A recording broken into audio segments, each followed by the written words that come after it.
사랑하는 주님 감사합니다.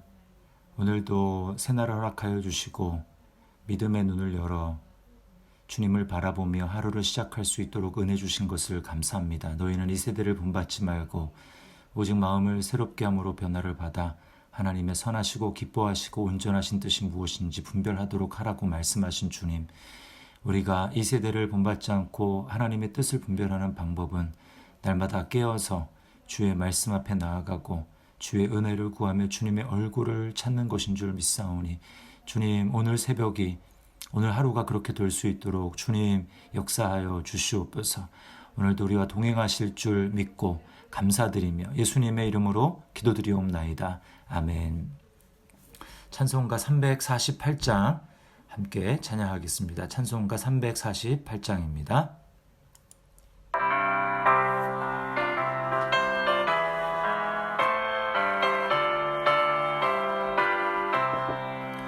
마귀들과 싸울지라 죄악 벗은 형제여, 담대하게 싸울지라 저기 악한 적병과 심판날과 멸망의 날 내가 섰는 눈앞에 곧 다가오리라.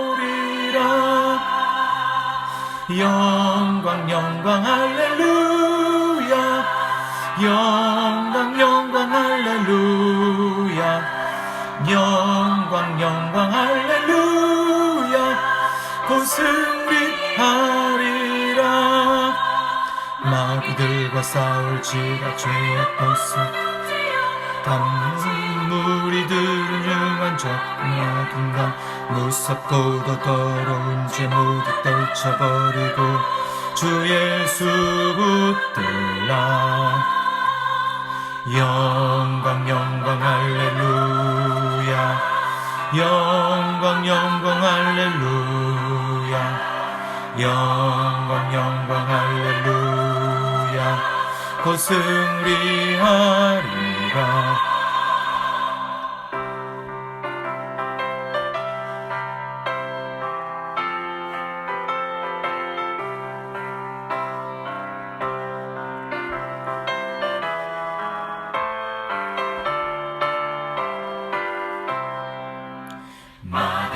싸울지라 죄악 벗은 형제여, 고함 칠수를 시도 크신 팔을 벌리고 너를 도와주시려고 서서 기다리시니 너서 나오라.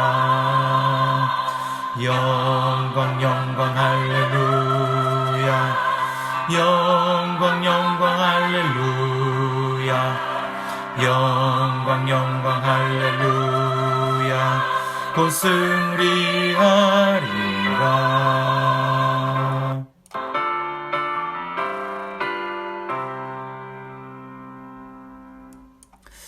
우리 이 시간에 하나님 말씀 함께 보겠습니다. 마가복음 4장 35절에서 41절에 있는 말씀입니다. 마가복음 4장 35절에서 41절에 있는 말씀, 우리 소리를 내서 함께 읽겠습니다. 그날 저물 때에 제자들에게 이르시되 우리가 저편으로 건너가자 하시니 그들이 무리를 떠나 예수를 배에 계신 그대로 모시고 가매 다른 배들도 함께 하더니 큰 광풍이 일어나며 물결이 배에 부딪혀 들어와 배에 가득하게 되었더라. 예수께서는 그물에서 베개를 베고 주무시더니 제자들이 깨우며 이르되 선생님이여, 우리가 죽게 된 것을 돌보지 아니하시나이까 하니, 예수께서 깨어 바람을 꾸짖으시며 바다더러 이르시되 잠잠하라 고요하라 하시니 바람이 그치고 아주 잔잔하여지더라. 이에 제자들에게 이르시되 어찌하여 이렇게 무서워하느냐, 너희가 어찌 믿음이 없느냐 하시니, 그들이 심히 두려워하여 서로 말하되 그가 누구이기에 바람과 바다도 순종하는가 하였더라. 아멘. 오늘은 믿음으로 광풍 통과하기라는 이 제목으로 말씀을 좀 보도록 하겠습니다. 좀 세 가지를 생각해 보려고 하는데요. 먼저 우리가 믿음으로 광풍을 통과하기 위해서는 방해 세력이 있음을 알아야 합니다. 내일 본문이긴 하지만 사실 이 본문을 이 사건을 다룬 본문은 이 세 가지입니다. 이 공관복음, 마태, 마가, 누가복음에 다 나와요. 그리고 순서도 똑같습니다. 오늘 이 광풍이 본문이 나온 다음에 나오는 본문이 뭐냐면 똑같이 순서가 이 군대 귀신 들린 사람의 이야기가 나옵니다. 그러니까 즉 뭐냐면 예수님이 지금 이 호수를 건너가는 갈릴리 호수를 건너가는 이유는 귀신 들린 사람 군대 귀신 들린 사람을 살리기 위해서 주님이 가시는데 이것을 귀신이 아는 것입니다. 그래서 이 군대 귀신들이죠. 예수님과 제자들이 건너오는 것을 이 귀신이 알아요. 그래서 못 오게 최대한 방해하는 것입니다. 귀신들은 예수님이 하나님의 아들인 것을 이미 다 알고 하나님의 나라가 확장되고 자신들의 입지가 점점 좁아지는 것을 극도로 경계하고 싫어하는 거예요. 그래서 어떻게 방해합니까? 네, 예수님과 제자들이 탄 그 배에 큰 광풍을 일으키는 것이죠. 여러분 사단도 이러한 일들을 할 수 있습니다. 37절 말씀해 보시면 큰 광풍이 일어나며 물결이 배에 부딪혀 들어와 배에 가득하게 되었다 이렇게 이야기합니다. 우리가 기억할 것이 있습니다. 제가 주일날도 말씀을 드렸지만 우리 3차원의 현실에 일어나는 일들은 단지 눈에 보이는 현상들 때문에 일어나는 것이 다가 아닙니다. 그런 일들도 있겠지만 그렇지 않은 일들도 있습니다. 눈에 보이지 않는 영적인 세계의 그 파동에 의해서 일어날 수 있습니다. 그 중에 하나가 바로 마귀의 세력이 우리에게 이런 방해를 하는 것이죠. 우리에게 어려움을 주는 일들을 일으킬 수 있다는 것입니다. 특별히 우리가 복음의 사명을 감당하려고 할 때에 우리는 이 사실을 기억하고 대비해야 합니다. 그러지 않을 때 우리는 실패하게 되는 것이죠. 우리는 두 가지 패배를 당할 수가 있습니다. 첫 번째는 분명히 마귀의 권세가 존재하는데 없다고 생각하고 아무 방비 없이 이를 추진하다가 당하는 것입니다. 그래서 우리는 낭패를 당하는 것이죠. 성경은 귀신과 마귀의 세력이 분명히 존재한다고 이야기합니다. 에베소서 6장에 보면 우리의 싸움은 혈과 육을 상대하는 것이 아니라고 얘기합니다. 뭐라고 얘기합니까? 하늘에 있는 악의 영을 상대하는 것이다 라고 말합니다. 여러분, 우리가 성도들을 만나서 이야기를 하고 또 이런저런 사역을 하게 될 때 때로는 내 가까이 있는 지체들이 하는 말이 그 사람이 하는 말이 아닐 수 있습니다. 그 배후에서 사단이 생각을 주고 그래서 그 말을 아무 생각 없이 입에서 튀어나오게 그렇게 할 수 있다라는 거예요. 그러면 그것을 우리가 그 사람이 그 말을 했다고 생각하게 될 때 우리는 섭섭하게 생각하고 그 사람과만 상대해서 이를 해결하려고 하는데 그것은 잘못된 접근이라는 것입니다. 그래서 분명히 눈에 보이는 현상들만 가지고 싸울 때 우리는 실패할 수 있습니다. 또 하나는 사명을 감당할 때 마귀의 존재가 있다고 하니까 너무 두려워해서 움츠러들고 아무것도 하지 않으려고 하는 것이죠. 여러분 이것 또한 사단의 작전에 넘어가는 것입니다. 그러나 우리 주님께서는 뭐라고 말씀합니까? 요한복음 16장 33절에 세상에서는 너희가 환난을 당하나. 세상에서는 우리가 분명히 환난을 당한다고 주님 말씀합니다. 그러나 무엇입니까? 그래서 포기해야 합니까? 아니죠. 그 다음에 담대하라. 내가 세상을 이기었노라. 믿는다라는 것은 무엇입니까? 예수님과 내가 하나 됐다는 것이고 그런 의미로 예수의 권세가 나의 권세요. 주님의 승리가 바로 나의 승리라는 것을 선포하며 나아가는 것입니다. 여러분 그래서 우리가 어떻게 해야 됩니까? 방해 세력이 있음을 알아야 합니다. 마귀의 방해가 있음을 알아야 하는 것입니다. 자, 두 번째는 말씀을 기억하고 주장하는 것입니다. 이 고난이 꼭 사단이 주는 것이 아닐 수 있어요. 그때 공통적으로 우리가 믿음으로써 해야 될 일이 있는데 그게 뭐냐면 바로 말씀을 기억하는 것입니다. 그리고 그것을 붙들고 주장하는 것입니다. 35절 말씀해 보세요. 그날 저물 때 제자들에게 이르시되 우리가 저편으로 건너가자 하시니. 여러분, 이 말씀을 지금 하는 분이 누구입니까? 예수님이에요. 우리가 저편으로 건너가자. 그러니까 여러분, 지금 제자들이 이 광풍을 만난 것이 왜 만났습니까? 주님 말씀을 따라 순종하다가 만난 것입니다. 그럴 때 꼭 기억해야죠. 뭘 기억해야 됩니까? 우리에게 건너가라고 말씀하신 분이 주님이시다. 그 말은 주님이 이를 명하셨다. 주님의 말씀이다라고 할 때는 뭐냐? 말씀하신 분이, 사명을 주신 분이 우리에게 과정과 방법과 결과까지 다 책임지신다라는 것을 우리가 기억해야 된다는 것입니다. 사람은 책임질 수 없는 말을 할 때가 있습니다. 왜요? 앞길을 모르기 때문이죠. 아무리 이 세상에 권세 있는 자라 할지라도, 또 이 세상에 돈이 많이 있는 자라 할지라도 인간은 한계가 있습니다. 자신의 한 말을 지킬 수 없을 때가 있습니다. 그러나 주님은 어떠실까요? 하나님은 어떠실까요? 전지전능하신 분입니다. 모르는 것이 없으십니다. 처음부터 끝까지 아시고 겉부터 속까지 다 아십니다. 뿐만 아니라 완벽하게 감당하실 수 있어요. 완전하신 분입니다. 다 하실 수 있는 분이에요. 그분의 계획은 다 선하시기 때문에 나를 옳은 길로 인도하실 수 있습니다. 우리가 이 일에 대해서 확신할 수 있어야 합니다. 하나님이 전지전능하신 분으로 내게 일어난 일을 다 아실 뿐만 아니라 나를 바른 길로 인도하실 수 있는 능력에 모자람이 없다. 여러분, 이 일이 얼마나 감사합니까? 하나님이 그런 하나님이고 내가 그런 하나님을 믿고 따르고 섬기고 예배할 수 있다는 것이 얼마나 감사합니까? 민수기 23장 19절에 주님 이렇게 약속하십니다.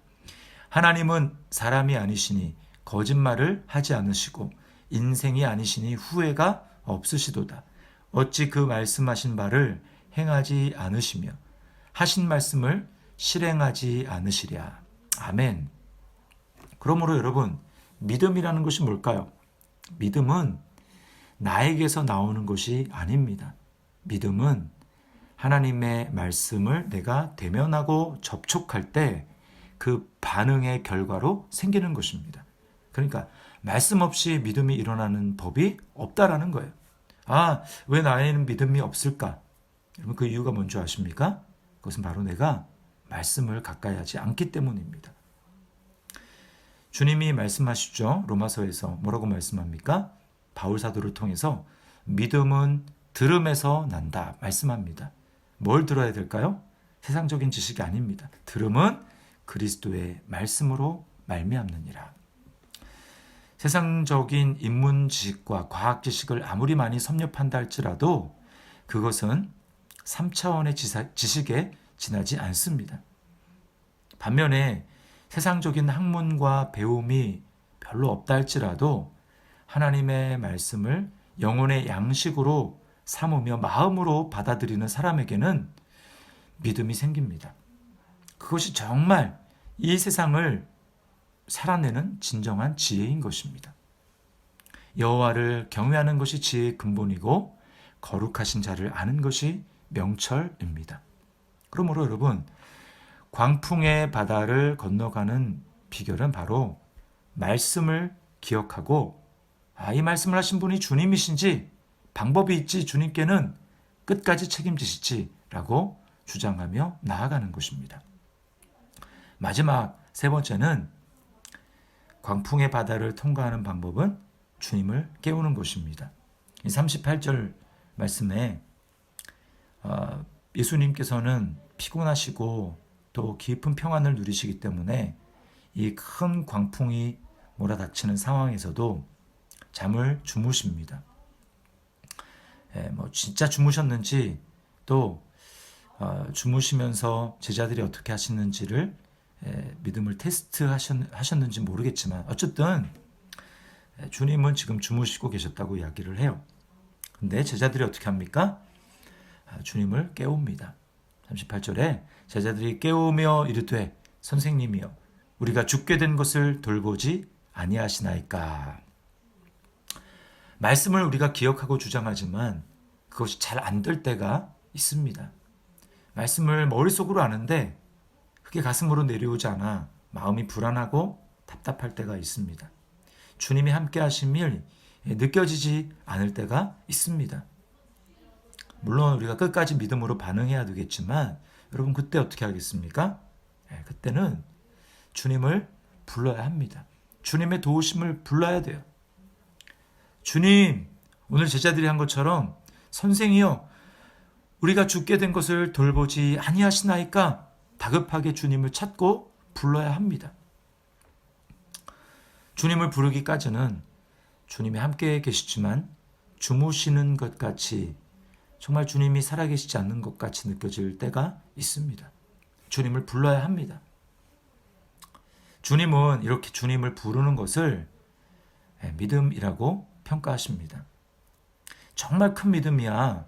이런 상황에서도 주님이 함께 계심을 바라보며 평안을 누리는 것일 수 있겠지만 여러분 제자들의 지금 믿음은 그런 상황이 아닙니다. 오늘 이 같은 본문을 다룬 마태복음 8장에 보면 똑같은 상황에 대해서 주님이 뭐라고 말씀하냐면 어찌하여 무서워하느냐 믿음이 작은 자들아 라고 말씀합니다. 그러니까 이렇게 주님을 깨우는 행위를 주님은 믿음이라고 말씀해 주시는 것이죠. 주님이 바다를 건너가자, 저 건너편으로 건너가자 라고 하신 말씀을 붙들고 끝까지 주님을 바라보고 평강을 유지할 수 있었다면 큰 믿음이었겠지만 그럼에도 불구하고 무섭지만 주님을 깨우는 이것은 비록 작은 믿음이긴 하지만 믿음이라는 것입니다. 시편 50편에 말씀하시죠. 환난 날에 어떻게 하라고요? 나를 부르라. 환난 날에는 불러야 합니다. 주님을 불러야 해요. 또 우리가 잘 아는 말씀 있죠. 빌립보서 4장 6절과 7절 말씀에 아무것도 염려하지 말고 다만 모든 일에 기도와 간구로 너희 구할 것을 하나님께 아뢰라. 그리하면 모든 지각에 뛰어난 하나님의 평강이 그리스도 예수 안에서 너희 마음과 생각을 지키시리라. 아멘. 사단의 방해로 일어난 풍랑이든 사명을 감당하느라 그렇게 사단이 방해해서 일으킨 풍랑이든 광풍이든 또는 내 삶에 어떠한 문제로 일어나지 모르는 정말 고난의 광풍이든 여러분 우리가 그 광풍을 통과하는 것은 바로 그것이 마귀가 일으켰다는 확신이 있을 때는 그것을 기억해야 될 것이고 그 방해 세력이 있음을 알고 주저하지 말고 믿음으로 나아가야 될 것이고 또한 그 상황에서 우리는 말씀하신 분이 주님이라는 것을 기억하고 그 말씀을 붙들고 끝까지 주장해야 할 것입니다. 또한 말씀이 느껴지지 않는 그 상황에서는 우리는 주님을 깨우며 주님을 불러야 할 것입니다. 오늘 이 말씀을 기억하고 크고 작은 삶의 풍랑이 일어날 때 오늘도 이 말씀을 붙들고 승리할 수 있기를 그래서 그 바다 저편으로 건너가 평안으로 승리할 수 있는 우리 삶이 될 수 있기를 주님의 이름으로 축원합니다. 기도하겠습니다. 사랑하는 주님 감사합니다. 오늘 말씀을 통하여서 다시 한번 우리에게 어떻게 고난의 광풍을 통과해야 할지 알게 하심을 감사합니다. 때로는 그것을 사명을 감당하려는 우리를 방해하기 위해서 마귀가 일으킬 수 있음을 기억하고 주님 우리가 정말 영적으로 대적하며 나아갈 수 있도록 인도하여 주시옵소서. 두려워하지 않게 도와주시옵소서. 또 우리에게 말씀하신 분이 하나님인 것을 기억하고 우리가 끝까지 말씀을 붙들고 약속하신 말씀을 붙들고 주장하며 나아갈 수 있도록 도와주시옵소서. 말씀에 대한 믿음으로 반응하게 도와주시옵소서. 또 기도하며 하나님을 찾으며 주님을 부르며 나아갈 수 있도록 인도하여 주셔서 마침내 우리에게 평강을 주시는 주님의 은혜를 누리고 경험할 수 있도록 인도하여 주시옵소서. 오늘 하루도 이러한 하나님 우리와 함께 하시는 주님을 경험하며 승리할 수 있도록 인도하여 주옵소서. 예수님의 이름으로 기도드리옵나이다. 아멘. 하늘에 계신 우리 아버지여 이름이 거룩히 여김을 받으시오며 나라의 마옵시며 뜻이 하늘에서 이룬 것 같이 땅에서도 이루어지이다. 오늘날 우리에게 영원할 양식을 주옵시고 우리가 우리에게 죄 지은 자를 사하여 준 것 같이 우리 죄를 사하여 주옵시고 우리를 시험에 들게 하지 마옵시고 다만 악에서 구하옵소서. 대개 나라와 권세와 영광이 아버지께 영원히 있사옵나이다. 아멘. 각자의 처소에서 기도의 깊은 은혜를 경험할 수 있기를 바랍니다.